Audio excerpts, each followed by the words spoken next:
Big changes in store for the electronic cigarette industry.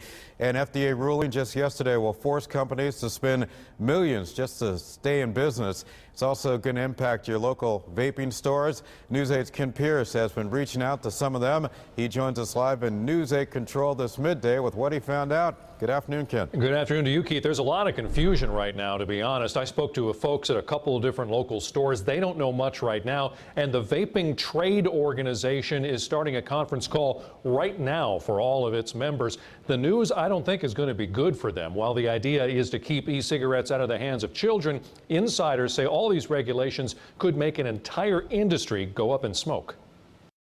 Electronic cigarettes have never been regulated by the federal government. That's about to change, and doctors say it's about time. Until we know more about what could be detrimental to their use or what is okay about their use, we need to regulate, because with regulation we can be funded, we can learn, and we can inform. E-cigarettes were supposed to be a way for smokers to get their nicotine from a less dangerous source. The Smoke-Free Alternatives Trade Association put out a statement that reads in part, quote, "Today's final rule pulls the rug out from the 9 million smokers who have switched to vaping, putting them in jeopardy of returning back to smoking, which kills 480,000 Americans every year and costs the U.S. more than $300 billion in annual health care expenses.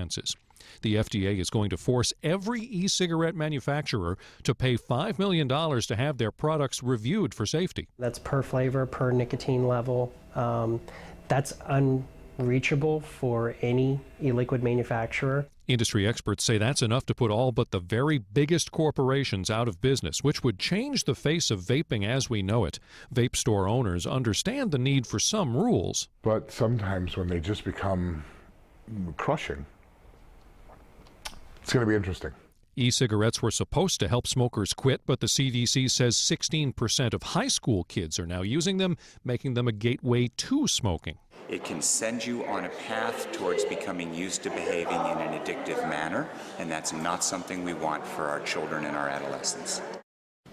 Here's the way to look at it. The FDA is essentially expanding its existing cigarette regulations to include e-cigarettes and also cigars, hookah, tobacco, roll your own too. The rules are no sales to anyone under the age of 18, and you ask for ID from anybody who looks like they're 26 or younger. The stores have 90 days to start complying. Live in News 8 Control, I'm Kent Pierce. Keith, over to you.